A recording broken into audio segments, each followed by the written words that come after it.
Seu nome será maravilhoso. Essa palavra maravilhoso no hebraico é a palavra Pelé. Hebraico, Pelé significa, provavelmente o jogador, ou alguém que conhecia o jogador de futebol, conhecia o significado de Pelé, né? Então provavelmente pegaram do hebraico. Eu quero começar lendo com vocês Isaías capítulo 9, uma profecia que fala do nosso Jesus Cristo. No capítulo 9, a partir do versículo 1, está escrito assim: mas a terra que foi angustiada não será entenebrecida. Ele envelheceu nos primeiros tempos, a terra de Zebulon e a terra de Naftali, mas nos últimos a enobreceu junto ao caminho do mar, além do Jordão, a Galileia dos gentios. Uma profecia. Jesus foi morar um lugar precário, um lugar com a miscigenação de pessoas. Lá tinha judeus, mas também tinha gentios. E aonde Jesus foi morar? Entre eles. Em um lugar pobre, Jesus foi morar. E a Bíblia diz que ele enobreceu essa região. O Rei dos Reis estava ali. E essa profecia se cumpriu. Era uma região pobre, desprezada, mas o nosso rei foi morar lá, no meio dos pecadores. E os religiosos criticavam ele, amigo dos pecadores. Os religiosos sempre gostam de criticar, criticar as pessoas que vivem pela graça, as pessoas de Jesus Cristo. Religiosos são pessoas que vivem cheias de regras religiosas, regras de igreja, né? Eu tenho que seguir as regrinhas da minha igreja. São pessoas religiosas. Foi para a liberdade que Cristo nos libertou. Amém, gente? E aí ele continua a profecia: o povo que andava em trevas viu uma grande luz. Aquela região era uma região de trevas espirituais. Eles andavam em trevas, mas aquele povo viu uma grande luz. Amém, gente? Viu uma grande luz. Quem está em trevas precisa de Jesus Cristo. O mundo está em trevas. O mundo está em trevas espirituais. E eles precisam de Jesus Cristo. O mundo está perdido, né? O mundo não tem mais jeito. O mundo está perdido.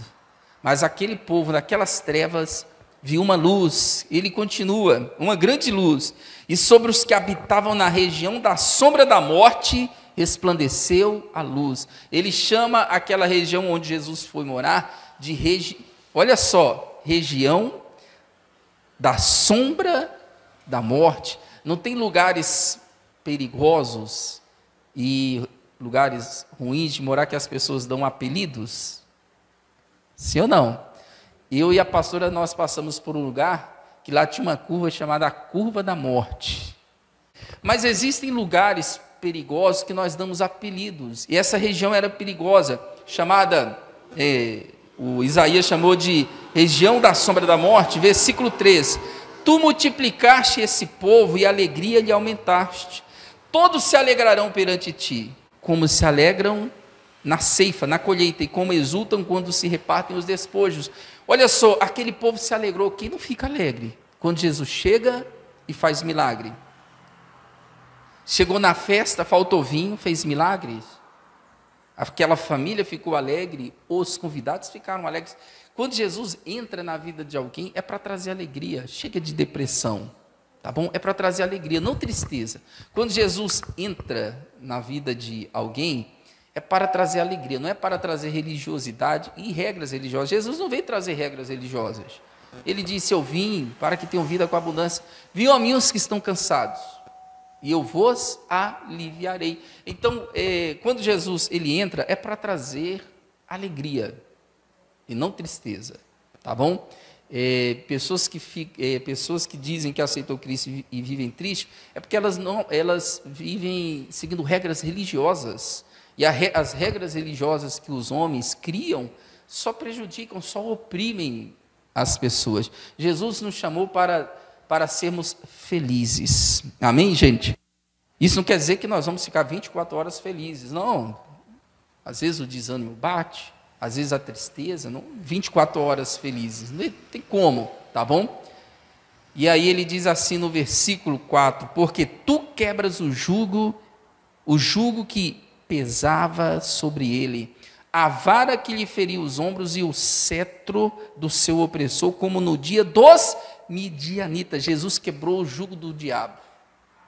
Tu quebrastes o jugo sobre ele, a vara que feria os ombros, o cetro do opressor, Jesus ele quebrou. E aí o opressor não tem mais domínio sobre nós. Nós é que pisamos no opressor. Todo jugo foi quebrado. Jesus falou: meu jugo é suave. O jugo da religião é pesado. Jesus falava para os religiosos: vocês colocam fardos sobre as pessoas e nem com o dedo vocês querem mover. Os religiosos são assim, enchem você de fardo, mas eles não praticam 1 milímetro daquilo ali. Jesus falou. E aí eles continuam no versículo 5, porque toda a armadura daqueles que pelejavam com ruído, as vestes que rolavam no sangue serão queimadas, servirão de pasto ao fogo. Toda a armadura do diabo, Jesus arrancou. Ele despojou. Despojar é você tirar aquilo que é do inimigo. Você vence o inimigo e tudo que pertence ao inimigo é seu agora. Isso é despojo. Jesus, ele despojou o capeta. Ele não tem mais domínio sobre você. Ele tem domínio sobre aqueles que não têm Cristo. Quem não tem Cristo, o diabo deita e rola. Agora eu e você não, nós temos Cristo, autoridade. Amém? Versículo 6, leia comigo. Porque o menino nos nasceu. Quem é o menino que nasceu? Jesus Cristo. Oh, aleluias. Jesus foi a única criança que nasceu para morrer. Jesus foi a única criança que já nasceu. O propósito dele, o propósito do ser humano não é nascer e morrer, não é o nosso propósito. Nós morremos por causa do pecado de Adão. O nosso propósito é viver. Jesus não, Jesus ele já nasceu sabendo, eu estou nascendo para morrer. Aleluias. Nasceu num lugar pobre, família pobre, mas no primeiro dia já ficou rico de tanto presente que ganhou. Ouro, incenso, que era caro na época. Se o ouro é caro hoje, imagina na época que Jesus ganhou. Se o incenso é caro, imagina o incenso na época de Jesus. No primeiro dia, ele já ficou rico e trouxe prosperidade para a família dele. Jesus veio trazer vida e vida com abundância. Um menino nos nasceu, um filho se nos deu. O principado, o governo, está sobre os seus ombros. E o seu nome será o que, gente? Maravilhoso Conselheiro, Deus forte, Pai da eternidade, Príncipe da paz. Jesus é maravilhoso, não é, gente? Seu nome é maravilhoso. Primeiro, eu quero estudar esse nome aqui com vocês. Seu nome é Conselheiro. Está cheio de conselhos bons aqui, ó, a Bíblia. Conselhos ótimos. Aqui, olha, se as pessoas seguissem os conselhos da Bíblia, o mundo não estaria da maneira que está. Cheio de conselhos bons. Você precisa de conselhos bons? Olha, vai para a Bíblia, vai para Provérbios. Precisa de sabedoria? Vai para Provérbios. Que conselho você precisa? A Bíblia tem todos eles. E de graça. Amém, gente? De graça. Seu nome é Conselheiro. Deus forte, não é fraco. Nosso Deus é forte. Forte, pelo amor de Deus, diante do inimigo, não tem nem comparação. Maior é aquele que está em nós do que aquele que está no mundo, tá bom? Nós às vezes nos sentimos fracos, mas diga o fraco, eu sou forte, porque o nosso Deus é forte. A nossa força vem dele. Ele é o Pai da eternidade. Quando morrermos, a vida não acaba aqui, gente. A vida, a Bíblia diz que quando Jesus voltar, o nosso corpo será transformado e nós vamos para a eternidade. Aqueles que não têm Cristo, eles brincam com o inferno. Alguns dizem assim que o inferno não existe, mas olha, a eternidade existe, gente. Para mim e para você que somos salvos, a eternidade com Jesus Cristo. Mas imagina só, esses dias no Brasil está muito quente. Tá ou não está, gente? Quente, quente, quente demais. Agora, imagina o inferno. Quem já se queimou aqui? Gostoso, não é gostoso? E só caiu em uma parte do fogo, do corpo, é ou não é? Uma parte do corpo. Agora, imagina enxofre no corpo inteiro. É o que os pecadores vão sofrer. Aqueles que não acreditam em Cristo. Irmãos, olha só, eternidade. Alguém aqui tem 100 anos? Ninguém? Quem já passou dos 50? Demorou para chegar nos 50, não demorou, gente? Agora imagina, 50, mais 50, mais 50, mais 50, mais 50 na eternidade do inferno. Poxa, as pessoas que não têm Cristo, elas têm que pensar muito bem, porque depois que for para o inferno, Jesus contou uma parábola de um homem que foi para o inferno e o outro para o seio de Abraão. Quem estava lá no inferno falava, pelo amor de Deus, manda alguém lá na minha casa falar para a minha família não vir para esse lugar. Foi uma parábola. E Jesus falou, eles têm os profetas e Moisés, ouçam eles. Eles têm a palavra de Deus, né? Mas o inferno é tão terrível que Jesus falou, olha, que o homem dizia, manda alguém falar para a minha família não vir para esse lugar. Eu e você fizemos a escolha certa. Quem não tem Cristo, gente, olha, não tem a mínima noção do que vai sofrer na eternidade. As pessoas se entregam à carne, né? As pessoas que não têm Cristo se entregam à carne, momentos de prazer, e elas não sabem a eternidade que espera. Vai ser terrível. Graças a Deus eu escolhi Jesus Cristo. Minha eternidade vai ser do lado do meu pastor, Jesus Cristo, tá bom? E o seu nome é Príncipe da Paz. Essa palavra paz no hebraico é shalom. Shalom significa cura, prosperidade, salvação, proteção. A palavra shalom é uma palavra rica, significa tudo isso, prosperidade. Shalom significa prosperidade. Então Jesus é o príncipe da shalom, prosperidade, cura, salvação. Jesus é o príncipe. O diabo é o príncipe deste mundo, da miséria, da pobreza e da doença.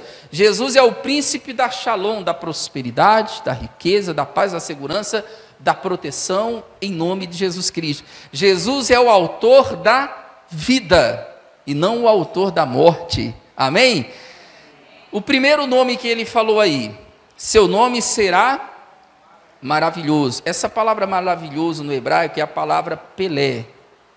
Hebraico, Pelé significa, provavelmente o jogador, ou alguém que conhecia o jogador de futebol, conhecia o significado de Pelé, né? Então provavelmente pegaram do hebraico o apelido dele, né? Pelé significa maravilhoso, ou alguém que faz maravilhas. O Pelé fazia maravilhas com a bola, tá bom? Jesus, a Bíblia diz que o nome dele será Pelé, maravilhoso. Aquele que faz maravilhas. Olha, se prepare, porque no próximo ano Deus vai fazer maravilhas nas nossas vidas. O que é maravilha? É aquilo que a mente não consegue explicar. Maravilha é algo fora do comum. A mente não consegue explicar, a medicina não consegue explicar. Então o seu nome será Pelé, maravilhoso, aquele que faz maravilhas, coisas extraordinárias, que a mente não tem como explicar. Esse é o nosso Jesus Cristo. Glórias a Deus. Essa palavra Pelé aparece algumas vezes no Antigo Testamento, poucas vezes no Antigo Testamento, significa maravilhoso. E existem outros versículos que eu quero ler com você. Eu quero ler com você os Salmos de número 77. O salmista tinha algumas dúvidas, e essa palavra Pelé aparece nos Salmos de número 77. A partir do versículo 1, eu vou ler rápido com vocês, e em alguns versículos eu vou parar para nós entendermos, tá? Esses versículos. 77, versículo 1. Clamei a Deus com a minha voz, a Deus levantei a minha voz, e Ele inclinou para mim os ouvidos. Deus sempre vai inclinar os ouvidos para você, tá bom, gente? Sempre. Os ouvidos dele não estão fechados, ao contrário, estão abertos para ouvir tua oração.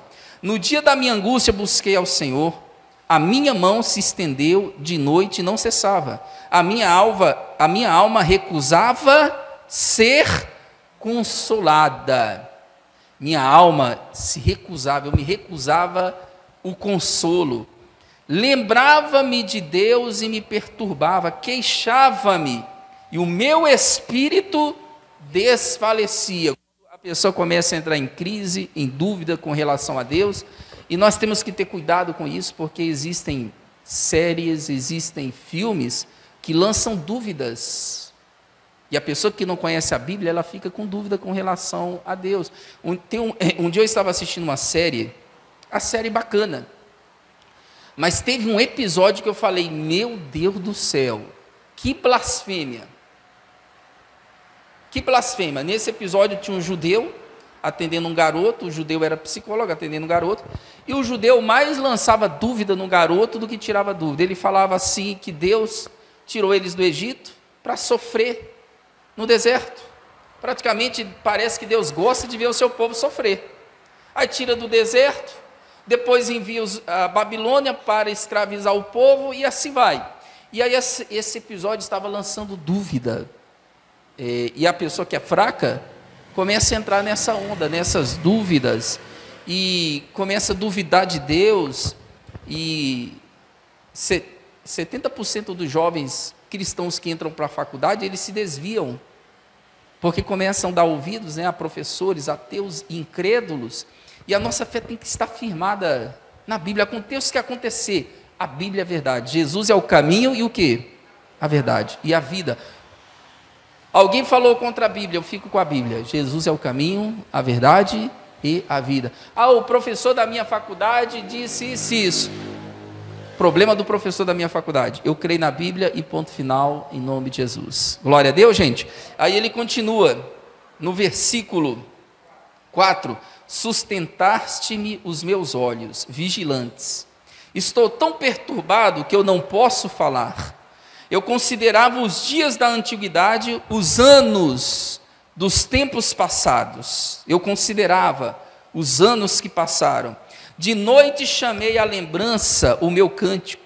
Eu meditei em meu coração e o meu espírito investigou. Eu meditei e o meu espírito investigou. Eu meditei em meu coração. Medite na palavra de Deus e toda dúvida vai ser sanada. Tá bom, gente? Quem está com crise de dúvidas com relação a Deus, deve meditar, que toda dúvida vai embora, em nome de Jesus. A dúvida é do diabo. O diabo tentou Jesus e falou, se tu és o Filho de Deus. Como assim se tu és? Jesus é o Filho de Deus. Mas olha o diabo, como assim, Satanás, se tu és não, sou Filho de Deus. Então o diabo ele gosta de lançar dúvidas, será que Deus existe? Será não. Deus existe, é onipresente, é onipotente, é o Deus supremo, Criador dos céus e da terra. Aleluia, gente. Aí ele continua, versículo 7, olha só ele começando a entrar em crise, rejeitará o Senhor para sempre e não tornará a ser favorável? Ei, Deus não rejeita ninguém, mas olha o que ele acreditava, será que o Senhor rejeitará para sempre? Será não, Deus nunca rejeita. Mas olha a crise que ele estava. Poxa, até quando Deus vai me rejeitar? Deus não rejeita ninguém. Aquele que vem a mim, de maneira nenhuma, lançarei fora. Deus, ele não rejeita. Pastor, por que eu estou passando isso? Jesus falou, nesse mundo tereis aflições. O problema de muitos crentes é que quando passa a luta, fica perguntando, Deus, por que eu estou passando? E a resposta está lá, olha, nesse mundo tereis aflições. João 16:33. Repitam, nesse mundo tereis aflições. Mais uma vez, nesse mundo tereis aflições. Mais uma vez, nesse mundo tereis aflições. Pare de perguntar, Deus, por que eu estou passando por isso? Porque Jesus falou, nesse mundo você vai passar. Muitas são as aflições dos justos, mas Deus livra de todas. Tá bom? Aí o crente entra em crise. Por que eu estou passando isso? Por quê? Por quê? Por quê? Aí começa a procurar pecado. Deus, aonde eu errei? Me mostra o pecado. Irmãos, nesse mundo tereis aflições. Não tem como fugir disso. Tá bom? Continuando. Ele continua perguntando. Cessou para sempre a sua benignidade? Acabou-se já a promessa que veio de geração em geração. Será que acabou? Cadê as promessas? Cadê a benignidade de Deus? Ele começou a entrar em crise. Ele começou a entrar em dúvida. Versículo 9: esqueceu-se Deus de ter misericórdia, os encerrou ele, encerrou ele as suas misericórdias na sua ira. Será que a misericórdia de Deus acabou? Não. Se ele tivesse lido Lamentações de Jeremias, ele ia saber que as misericórdias do Senhor não têm fim, elas duram para sempre, elas se renovam a cada manhã. Então está em crise, leia a Bíblia. O diabo está lançando dúvidas, leia a Bíblia. A Bíblia é um livro supremo, em nome de Jesus Cristo, tá bom? Aí ele continua, versículo 10: e eu disse, isto é enfermidade minha. No hebraico, gente, no hebraico a frase certa é, na minha angústia. Eu disse isso na minha angústia. A tradução melhor, tá? Eu disse isso na minha angústia, e logo me lembrei dos anos da destra do Altíssimo. Então eu disse isso, tudo que eu disse, o que? Isso que eu li com você. Acabou a misericórdia de Deus? Por que Deus rejeitou essas dúvidas todas? Deus, eu disse isso na minha angústia, e na nossa angústia nós falamos muitas coisas que não devemos falar, até blasfêmias, na hora da luta. Poxa Deus, por que o Senhor me deixa passar por tudo isso? Na hora da angústia, ele disse, na minha angústia, eu falei tudo aquilo que está no versículo 11, mas logo eu me lembrei dos anos da destra do Altíssimo, dos milagres do Altíssimo, dos milagres que ele fez no passado. E aí no versículo 11, lembrar-me-ei, pois, das obras do Senhor, certamente que me lembrarei das tuas maravilhas da antiguidade. Essa palavra, me lembrarei das tuas maravilhas, novamente a palavra Pelé. Eu vou me lembrar que ele é maravilhoso, eu vou me lembrar que ele faz maravilhas. Eu estava em dúvida, comecei a fazer indagações para Deus, mas agora eu vou lembrar de Pelé, das tuas maravilhas, das maravilhas que Deus ele fez. Quando você estiver em crise, em dúvida, leia os milagres de Jesus Cristo, leia o Evangelho, tá bom? Volte, por mais que você conhece, leia. Um dia eu estava meditando, Deus estava falando comigo, uma passagem sobre o centurião de Cafarnaum. Irmãos, eu li tudo a respeito do centurião. Eu ouvia mensagens de outros pastores a respeito do centurião, mas lá no fundo eu dizia, não é isso que Deus quer. Deus tem algo para falar comigo nessa passagem, eu não estou entendendo o que é. Quando você lê algo, e lá dentro do seu coração clama, tem alguma coisa ainda que eu... Sabe, é um clamor que tem lá dentro, olha, continua lendo, porque eu ainda tenho alguma coisa para falar nessa passagem contigo. Continue meditando. Então eu estudei o centurião de Cafarnaum, estudei mensagens, tudo que era do centurião eu ouvia, para ver se tinha alguma revelação nova. Até que um dia eu compreendi, falei, era isso. Aí eu fiquei satisfeito, porque eu compreendi aquilo que Deus queria passar para mim. Tá bom? Então Deus vai falar contigo, Deus está mandando você ler algo, e você não entendeu, continua lendo, continua meditando, continua estudando. Um pastor pregou sobre isso, ouça a pregação dele. Pesquisa sobre esse assunto, mas o clamor ainda continua dentro de você. Então continue estudando, pega aquele versículo, leia, releia, e até que Deus vai te dar a revelação, e aí você vai ficar aliviado. Agora eu sei o que Deus queria para falar comigo. Amém, gente? Então, medite nas maravilhas de Deus no Antigo Testamento, medite nas maravilhas de Deus no Novo Testamento. O Jesus que fazia maravilhas no passado é o mesmo Jesus que faz hoje. Glórias a Deus. Vamos aplaudir Jesus bem forte, gente. Palmas para Ele. Aleluia. Pensaram que acabou, né? Acabou não.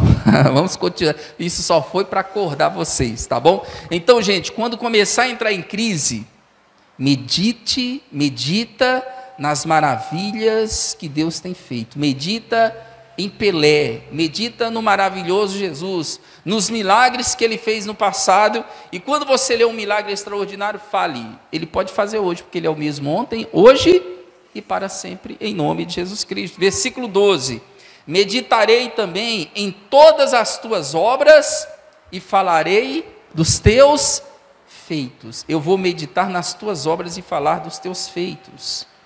Eu vou meditar. Eu me lembrei das tuas maravilhas. Esse versículo me lembrei, eu esqueci de falar algo para vocês. Jesus, quando ele pegou a última ceia, e ele deu para os discípulos, ele falou assim, façam isso para quê? Para lembrar de mim, em memória de mim. Santa Ceia, nós fazemos para quê? Para lembrar daquilo que Jesus fez. Santa Ceia não é para lembrarmos dos nossos pecados. Santa Ceia é para lembrarmos do que Jesus fez com os nossos pecados. O salmista disse assim, olha, lá no Salmo 103, não te esqueças de nenhum dos teus benefícios. Não se esqueça dos benefícios que Jesus conquistou para você. Tá bom? Leia, releia os benefícios que ele fez para você. Meditarei em todas as tuas obras e falarei dos teus feitos. Medite nas obras de Jesus, nos milagres dele, e fale dos feitos dele. Quando acontecer um milagre na sua vida, fale, conte os feitos que Deus fez na sua vida. Conte o testemunho. Pastor, eu tenho vergonha. Não, você não deve ter vergonha, porque o seu testemunho vai ajudar outras pessoas. Aleluias! O seu testemunho, o que aconteceu com você, se você contar, alguém vai olhar e dizer assim, caramba, se fez nele, pode fazer em mim. Às vezes eu fico ouvindo pregadores contando o próprio testemunho, aquilo inspira. Falei, caramba, se Deus fez com ele, pode fazer comigo. Um dia eu estava ouvindo uma pastora, e ela contando o testemunho dela, eu falei, caramba, o que nós passamos, ela passa. E o testemunho dela é inspirador. Por isso você deve contar o seu testemunho, porque ele vai inspirar outras pessoas e vai ajudar outras pessoas, em nome de Jesus. Amém? Vamos continuar aí, versículo 14, tu és o Deus que fazes maravilhas. Novamente a palavra Pelé, tu és o Deus que fazes maravilhas. Tu fizeste notória a tua força entre os povos. Deus, ele continua fazendo maravilhas. Amém, gente? Você crê que ele pode fazer na tua vida? Sim. Tu fazes maravilhas. Pelé. Jesus é Pelé. É aquele que faz maravilhas. O Pelé faz maravilhas com a bola. Se alguém treinar, vai fazer a mesma coisa. Veio outro jogador chamado Ronaldinho Gaúcho, que na minha opinião, fez o que Pelé não fazia. As pessoas até apelidaram o Ronaldinho de bruxo. É um apelido que deram para ele, porque ele faz coisas com a bola incríveis, que eu não vi Pelé fazendo. Eu não vi. Eles fazem coisas com a bola. Mas, irmãos, curar câncer, levantar paralíticos, ressuscitar mortos, eles nunca fizeram, mas o nosso Pelé verdadeiro faz. Nosso Jesus Cristo, ele faz esses milagres. Amém, gente? Eu quero continuar Isaías com vocês, capítulo 9. No versículo 7 agora, tá? Isaías 9, 7, do incremento do governo, do aumento, do incremento deste principado, do aumento desse principado. Que principado? De Jesus Cristo. Do aumento do principado, do governo de Jesus nas nossas vidas. Quanto mais aumenta o governo de Jesus nas nossas vidas, não haverá fim sobre o trono de Davi e no seu reino, para o firmar e fortificar em juízo e justiça, desde agora para sempre. O zelo do Senhor dos exércitos fará isso. Fará isso, o aumento do governo de Jesus Cristo. O Pedro, certa vez, ele disse assim, que no conhecimento, quando o nosso conhecimento cresçam na graça e no conhecimento de Jesus, quando nós crescemos na graça e no conhecimento de Jesus, a paz de Deus, ela aumenta. Pedro dizia, a paz e graça sejam multiplicadas pelo conhecimento de nosso Jesus Cristo. O apóstolo Paulo escreveu para a igreja, para os Gálatas. Quem eram eles? Gálatas foi um povo que aceitou Jesus, mas entraram na igreja dos Gálatas alguns judaizantes e começaram a falar para eles, olha, o Paulo, em outras palavras, tá? O Paulo diz que vocês são salvos pela graça? Não, vocês têm que circuncidar.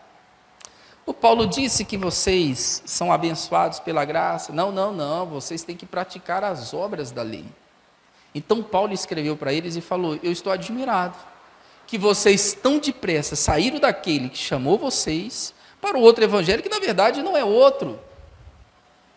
Vocês estão abandonando o evangelho que eu preguei para vocês. O Paulo estava dizendo.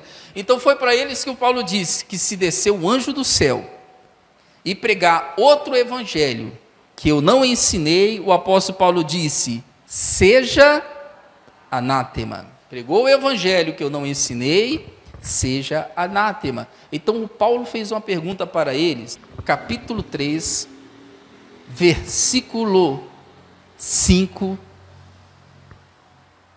diz assim, aquele, pois, que vos dá o Espírito, e o que opera o que, gente? Maravilhas entre vós. Ou faz pelas obras da lei, ou pela pregação da fé. O Deus que faz maravilhas, que deu o Espírito, e faz maravilhas, ele faz porque vocês praticam as obras da lei de Moisés, os 613 mandamentos da lei de Moisés, ou ele faz isso pela pregação da fé? Pela pregação da fé. As maravilhas que Jesus fez, foi pela fé do povo. Jesus, ele não chegava assim para as pessoas, quando alguém pedia ajuda para ele, Jesus, eu quero ficar curado. Um dia o leproso falou, se o senhor quiser, o senhor pode me curar. Jesus não falava assim, você pratica a lei de Moisés? Não, ele falava, tua fé te curou. Jesus, eu quero isso. Jesus, eu preciso de um milagre. Você jejuou hoje? Você guarda as regras da sua igreja? Você guarda? Não, Jesus falava, tua fé te curou. Tua fé te salvou. Amém? Então, ele opera milagres. Pelas obras da lei ou pela pregação da fé? Pela pregação da fé, em nome de Jesus Cristo. Glórias a Deus. Vamos aplaudir ele mais uma vez, bem forte, irmãos. Aleluia. Pronto, vamos continuar. Vamos lá, Lucas 2. É bom que acorda, desperta. Lucas 2, para nós orarmos. 2, versículo 8. Ora, havia naquela mesma comarca pastores que estavam no campo e guardavam durante as vigílias da noite o seu rebanho. Eis que um anjo do Senhor veio sobre eles, e a glória do Senhor os cercou de resplendor, e tiveram grande temor. E o anjo lhe disse, não temais, porque eis aqui eu trago novas de grande alegria, que será para todo povo. O evangelho são novas de grande alegria. O evangelho traz alegria, não tristeza. O evangelho traz fé e não dúvida. Amém, gente? Você vem na igreja ouvir o evangelho, você tem que sair com fé, não com dúvida. Tá bom? Não com dúvida.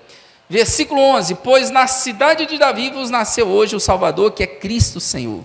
Isso vos será por sinal, achareis o menino envolto em panos de saco e deitado em uma manjedoura.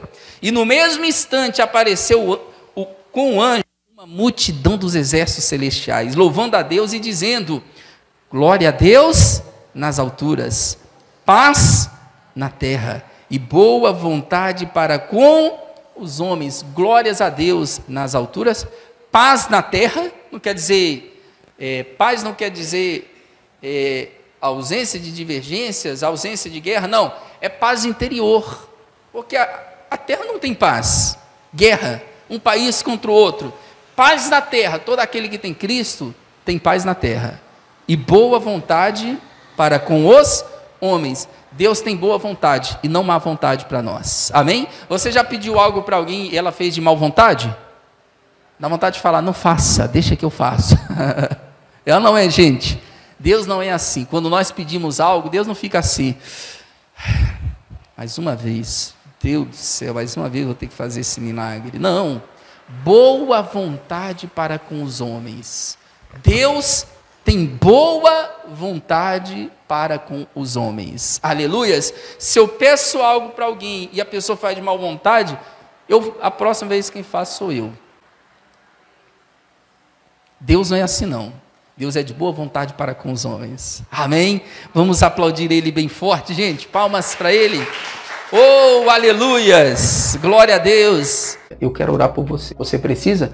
Se for possível, feche os teus olhos, porque, meu Deus, eu oro por todos neste momento.